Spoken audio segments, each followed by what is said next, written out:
Please silent.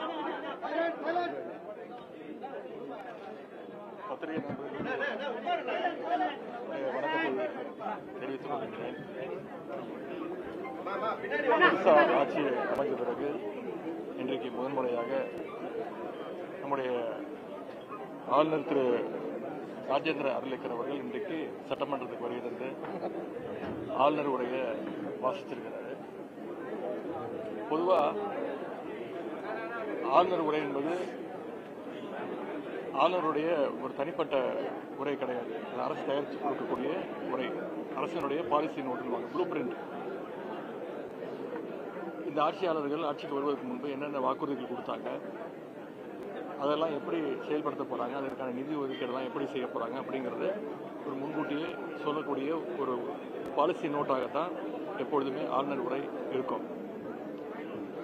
ஆனால் இன்னைக்கு பார்த்தீங்கன்னா ஆளுநர் உரை எடுத்து பார்த்தீங்கன்னா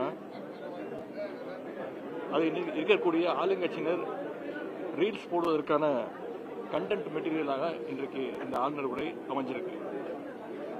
அந்த அளவுக்கு முதலமைச்சர் அவர்கள் தன்னை பற்றியும் தன்னுடைய கட்சியை பற்றியும் ஒரு தம்பட்டம் அடித்துக் கொள்ளக்கூடிய ஒரு சுயபுராணம் பாடிக்கொள்ளக்கூடிய ஒரு உரையாகத்தான் இன்றைக்கு இந்த ஆளுநர் உரை அமைஞ்சிருக்கு. இன்னும் நீங்க குறிப்பிட்டு பார்த்திருப்பீங்க, கடந்த 5 வருடங்களாக திராவிட முன்னேற்ற கழக அரசு திராவிட மாடல் அரசின் போது எங்களுடைய முதலமைச்சர் எங்களுடைய அரசு தயாரித்து கொடுக்கக்கூடிய எந்த உரையும் ஆளுநர் முழுசா படிச்சதே கிடையாது. அதில் பல திருத்தங்களை ஆளுநர் செய்வார். ஆனால் இந்த முறை பார்த்தீங்கன்னா ஆளுநர் அவர்கள் இந்த அரசு என்ன தயாரித்து கொடுத்திருக்கிறதோ அதை அப்படியே ஒரு வரி மாற்றாமல், ஒரு எழுத்து மாற்றாமல் அப்படியே வாசிச்சிருக்கிறாரு. இதிலிருந்தே இந்த அரசுக்கும் ஆளுங்கட்சிக்கும் பாஜகவுக்கும் ஒரு இணக்கமான ஒரு சூழ்நிலை, ஒரு கனெக்ஷன் ஏற்பட்டு விட்டதோ அப்படிங்கிற எண்ணம் அனைவருக்குமே ஏற்பட்டிருக்கு. அவங்களுடைய சொந்த சுயபுராணத்தை எல்லாம் தவிர்த்துட்டு பார்த்தீங்கன்னா ஒலிம்பிக் மையங்கள், திறன் பயிற்சி மையங்கள், 69% இடஒதுக்கீடு, இருமொழிக் கொள்கை, தேசிய கல்விக் கொள்கை 2020 எதிர்ப்பு, நிலுவையில் இருக்கக்கூடிய கல்வி நிதி கேட்டு கோரிக்கை, வறுமை இல்லா தமிழ்நாடு, உயர்நீதிமன்றத்தில் தமிழ் வழக்காடு மொழி, சென்னையில் உச்சநீதிமன்ற கிளை, கீழடி உள்ளிட்ட அகழாய்வுகள், இந்தியாவிலேயே அதிகமாக நகர்மயமான மாநிலம் தமிழ்நாடு.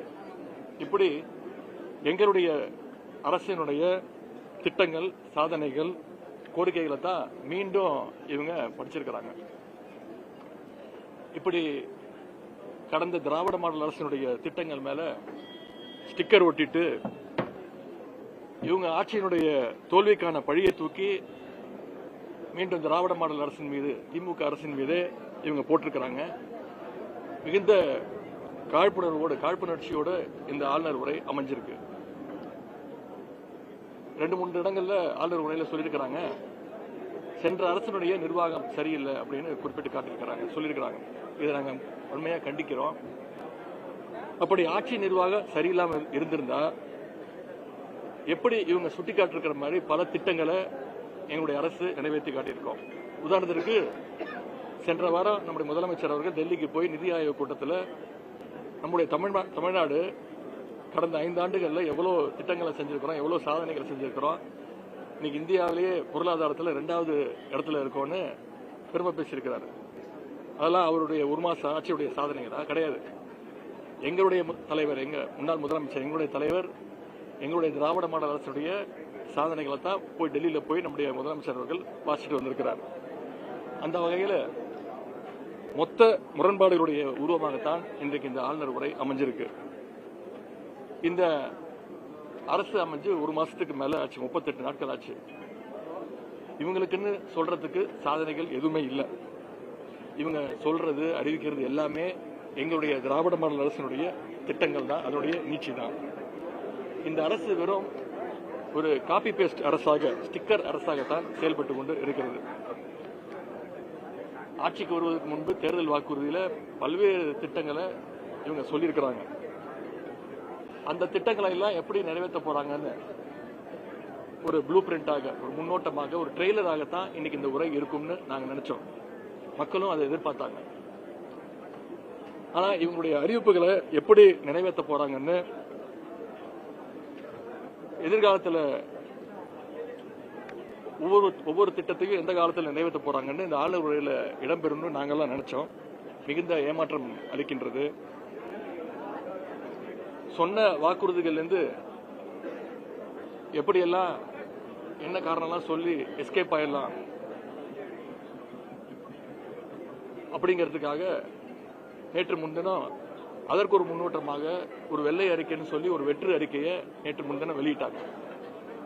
அதை பற்றி நேற்று எங்களுடைய சட்டமன்ற உறுப்பினர் முன்னாள் நிதியமைச்சர் அண்ணன் திரு தங்கம் தென்னரசு அவர்கள் ஒவ்வொருத்துக்கும் சரியான பதிலடியை கொடுத்திருக்கிறார். அதற்கு எந்த கேள்விகளும் கேட்டிருக்கிறார். அதற்கு எந்த பதிலும் இதுவரைக்கும் இல்லை. இப்படி மின்வெட்டு, விவசாயிகள் போராட்டம், இது எல்லாம் பேசினார், வீரவசனம் பேசினார்னு தமிழ்நாட்டு மக்கள் பார்த்தாங்க. நீங்க அத்தனை பேர் பார்த்திருப்பீங்க. என்ன சொன்னாரு? பச்சை பிள்ளைங்க, படிக்கிற பிள்ளைங்க, சின்ன பொண்ணுங்க, வீட்டில் இருக்க பொண்ணுங்க, வேலைக்கு போற பொண்ணுங்க, இவங்க எல்லாருக்கும் நடக்கிற கொடுமையை சொல்ல முடியலையே சிஎம் சார் அப்படின்னு எங்க தலைவரை பார்த்து, அப்படி இருக்கக்கூடிய முதலமைச்சரை பார்த்து இன்றைய முதலமைச்சர் அவர்கள் வீராவசனம் பேசினார். இன்னைக்கு அவங்களுடைய ஆட்சியில தமிழ்நாட்டில் நடக்கக்கூடிய இந்த கொடுமைகள்லாம், குற்றங்கள்லாம் பார்க்கும்பொழுது ஒரு திரைப்படத்தில் வரும்ல சார், கண்ணாடியை பார்த்து பேசிட்டு இருக்கீங்க சார் அப்படிங்கிற நிலைமையை இன்னைக்கு முதலமைச்சர் ஏற்படுத்தியிருக்கிறார். அதுவும் வேலையே பயிர மேஞ்ச கதையாக இன்றைக்கு நடக்கக்கூடிய அனைத்து குற்றங்களையும் யார் ஈடுபடுறாங்கன்னு பாத்தீங்கன்னா, ஆளுங்கட்சியை சேர்ந்த நிர்வாகிகள், அவங்களுடைய கட்சியினரே அந்த குற்றங்கள்ல ஈடுபட்டு கொண்டிருக்கிறாங்க. சட்டம் ஒழுங்கை நிலைநாட்ட இந்த அரசு என்ன நடவடிக்கை எடுக்க போகுதுன்னு ஆளுநர் உரையில எந்த விதமான ஒரு குறிப்பும் கிடையாது. அதே போல ஏற்கனவே நல்லா இருக்கக்கூடிய திட்டங்களை கெடுக்கிறத எதிர்கட்சிகள் நாங்க வேடிக்கை பார்த்துக் கொண்டு இருக்க முடியாது. நேற்று கூட நீங்க பார்த்திருப்பீங்க, எங்களுடைய அரசு, திராவிட மாடல் அரசு கொண்டு வந்த ஒரு திட்டம், அரசுடைய முத்திரை திட்டமான நான் முதல்வன் திட்டத்தை முடக்கியிருக்காங்க, பேரை மாத்திருக்கிறாங்க. அது எங்களுடைய தலைவர் பேர் இருக்கக்கூடிய திட்டமும் கிடையாது, டாக்டர் கலைஞருடைய பேர் இருக்கக்கூடிய ஒரு திட்டமும் கிடையாது. ஒரு நல்ல திட்டம். ஏன் நீக்கியிருக்காங்கன்னா, நான் முதல்வன் அப்படின்னு சொன்னாலே மக்களுக்கு எங்களுடைய தலைவர் திரு முத்துவேல் கருணாநிதி ஸ்டாலின் அவருடைய பேர் தான் மக்களுக்கு ஞாபகம் வரும் அப்படிங்கிற ஒரு சிறிய குறுகிய எண்ணத்தோடு அந்த திட்டத்தோட பெயரையே நீக்கியிருக்கிறாங்க. அந்த திட்டத்துடைய அச்சீவ்மெண்ட்ஸ், அந்த வீடியோஸ் எல்லாம் சோசியல் மீடியால இருந்து, அக்கௌண்ட்ல இருந்து நீக்கியிருக்காங்க. தமிழ்நாட்டில் இன்னைக்கு ஒவ்வொரு நாளும் பல்வேறு பிரச்சனைகள். ஆனா எத்தனை பிரச்சனை நடந்துட்டு இருந்தாலும் இன்னைக்கு முதலமைச்சர் கோட் சூட் போட்டிருக்கிறாரு, இன்னைக்கு முதலமைச்சர் வேட்டி சட்டை கட்டியிருக்கிறாரு, இன்னைக்கு முதலமைச்சர் டிஃபன் பாக்ஸ்ல லஞ்ச் எடுத்து சாப்பிடுறாரு, கோட்டையிலேயே சாப்பிடுறாரு, அவர் வாயில அவரே வச்சு சாப்பிடுறாரு அப்படின்னு அவங்க கட்சியுடைய வர்ச்சுவல் அபியூசர்ஸ் எல்லாம் இப்படிப்பட்ட கண்டென்ட் எல்லாம் ட்ரோல் பண்ணிட்டு இருக்கிறாங்க, ட்ரெண்ட் பண்ணிட்டு இருக்கிறாங்க. ஆனா உண்மையான பிரச்சனைகளை பத்தி என்னைக்கு நம்முடைய முதலமைச்சர் வாயை திறப்பார் அப்படின்னு சொல்றதுக்காகத்தான் இன்னைக்கு நாங்க எதிர்கட்சியை சேர்ந்த திராவிட முன்னேற்ற கழகத்துடைய சட்டமன்ற உறுப்பினர்கள் தயவு செஞ்சு வாயை தரங்க சிஎம் சார், பதில் சொல்லுங்க சிஎம் சார் அப்படிங்கிறதுக்காகத்தான் இன்னைக்கு இந்த பேட்சை நாங்க அணிந்து கொண்டு வந்திருக்கிறோம். எங்களுடைய எதிர்ப்பை, எங்களுடைய எண்ணங்களை தெரிவிச்சிருக்கிறோம். அதுவும் எப்போதாவது பேசுற முதலமைச்சர் பாத்தீங்கன்னா, அப்பவும் தன்னை முதலமைச்சர் அப்படிங்கறத மறந்து இன்னும் பிரச்சார மோட்லயே பேசிட்டு இருக்கிறாரு. சிஎம் தான் அப்படி இருக்காருன்னு பாத்தீங்கன்னா, அவங்களுடைய ஒவ்வொரு அமைச்சரும், ஒவ்வொரு சட்டமன்ற உறுப்பினர்களும் முழுக்க முழுக்க ரீல்ஸ் வெறியிலேயே சுத்திக்கிட்டு இருக்கிறாங்க. எல்லாமே அவங்களுக்கு கண்டென்ட், எல்லாமே ரீல்ஸ் தான். இதையெல்லாம் முதலமைச்சர் கவலைப்படுற மாதிரி துளியும் தெரியல. அவருடைய ஒரே சிந்தனை இந்த ஆட்சியை எப்படி காப்பாற்றிக்க போறோம் அப்படிங்கிற அந்த கவலையில தான் அவர் இருக்கிறாரு. அதனாலதான் இன்னைக்கு பீரோ புல்லிங் சொல்லுவாங்க. அது மாதிரி இன்னைக்கு நம்முடைய முதலமைச்சர் அவர்கள் அதிமுகவுடைய சட்டமன்ற உறுப்பினர்கள் எம்எல்ஏ புல்லிங் பண்ணிட்டு இருக்கிறாரு. ஆங்கிலத்தில் ஒரு வார்த்தை சொல்லுவாங்க, பேனிக் பையிங் அப்படின்னு ஒரு வார்த்தை இருக்கு. திடீர்னு ஒரு பேரிடர் காலமோ இல்ல ஒரு கடை அடைப்போ அப்படி நடக்கும்போது மக்கள்லாம் போய் அவசரமா போய் வீட்டுக்கு தேவையான சாப்பாடு பொருட்கள், வண்டிக்கு தேவையான பெட்ரோல் டீசல் எல்லாம் போட்டு வச்சுப்பாங்க. அது பேர் பேனிக் பையிங்னுவாங்க. ஒரு ஆர்டிபிஷியல் டிமாண்ட் கிரியேட் பண்றது. அது மாதிரி இன்னைக்கு நம்முடைய முதலமைச்சர் அவர்கள் அண்ணா திராவிட முன்னேற்ற கழகத்தை சேர்ந்த சட்டமன்ற உறுப்பினர்கள்லாம் போய் ஆட்சி அமைஞ்ச நாள்ல இருந்து இன்னைக்கு வரைக்கும் ஒவ்வொரு நாளும் ஒவ்வொரு சட்டமன்ற உறுப்பினர்களா போய் தன்னுடைய ஆட்சியை காப்பாற்றிக்க பேனிக் பையிங் பண்ணிட்டு இருக்கிறாரு. மாற்றம் மாற்றம் அப்படின்னு சொல்லிட்டு இன்னைக்கு இந்த ஆட்சிக்கு வந்தாங்க. ஆனா இன்னைக்கு பொதுமக்கள் நம்ம சொல்றாங்க, இது மாற்றம் மாற்றம் இல்ல, மாட்டிக்கிட்டோம், நாமெல்லாம் சேர்ந்து இவங்க கிட்ட மாட்டிக்கிட்டோம் அப்படின்னு புலம்பு வச்சிருக்கிறது இன்றைக்கு இந்த அமைஞ்சிருக்கக்கூடிய அந்த அரசு. எனவே தமிழ்நாட்டுடைய வளர்ச்சிக்கும் தமிழ்நாட்டில் இருக்கக்கூடிய குழந்தைகள், பெண்கள், விவசாயிகள்னு யாருடைய பாதுகாப்புக்கும் எந்த ஒரு வலிமையான திட்டங்களும் புதிய ஆளுநர் உரையில நிச்சயம் இல்லை. அதனால கடந்த ஆட்சி மேல காழ்ப்புணர்வை மட்டுமே வெளிப்படுத்துகின்ற இந்த ஆளுநர் உரையை நாங்கள் வன்மையாக கண்டிக்கின்றோம். ஆளுநர் உரையை முழுமையா வாசிச்சு போயிருக்காரு, திமுக பாதியிலே கலங்கி போயிடுவாங்க. எப்படி பாக்குறீங்க இந்த நிகழ்வு? ஏற்கனவே சொன்ன மாதிரி அதுதான், கடந்த 5 வருஷத்தை ஒரு முறை கூட ஆளுநர் அவர்கள் திமுக கொடுத்திருக்கக்கூடிய அரசு கொடுத்திருக்கக்கூடிய உரையை முழுசா படிச்சதே கிடையாது. மாற்றம் பண்ணுவாரு. ஆனா மாற்றம் பண்ணும்போது எங்களுடைய முதலமைச்சர் அப்போது முதலமைச்சர் எதிர்ப்பு தெரிவிச்சிருக்கிறோம். ஆனா இந்த முறை பாத்தீங்கன்னா ரொம்ப அபூர்வமாக முழு உரையை ஒரு வார்த்தை, ஒரு கமா, ஒரு ஃபுல் ஸ்டாப் கூட எடுக்காம வாசிக்கும் போது உங்களுக்கு தெரியும் நம்முடைய ஆட்சியாளர்களுக்கும் தமிழக வெற்றி கழகத்திற்கும் பாஜகவுக்கும் ஒரு பெரிய அண்டர்ஸ்டாண்டிங் வந்துருச்சோ அப்படிங்கிற சந்தேகம் எங்களுக்கு வந்துருக்கு.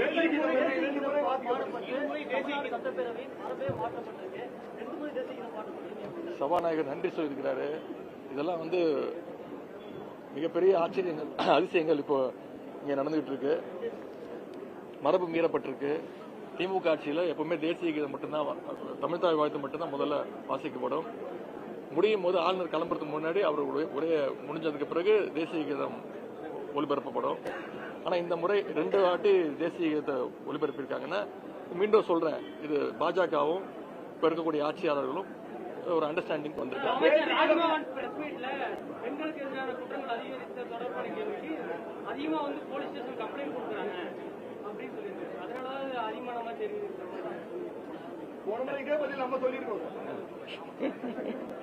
அப்புறம் எதுக்கு புதுசா ஒரு படையெல்லாம் அமைச்சாங்க? இந்த சிங்கப்பெண் படைன்னு ஒன்று சொன்னாங்க, அதை தேதி தள்ளி வச்சாங்க. சரி, என்ன இருந்தாலும் இப்போ நீங்க தொலைக்காட்சிகள் மூலமா நீங்க ஒவ்வொரு நாளும் நீங்களே செய்தி ஒளிபரப்பிட்டு இருக்கீங்க. இந்த ஆட்சியில மக்களுக்கு, குறிப்பா பெண்களுக்கு, குழந்தைகளுக்கு பாதுகாப்பு இல்லை. அதை இந்த அரசு உறுதி செய்யணும் அப்படின்னு திராவிட முன்னேற்ற கழகத்தின் சார்பாக நான் கேட்டுக்கொள்கிறேன். நன்றி.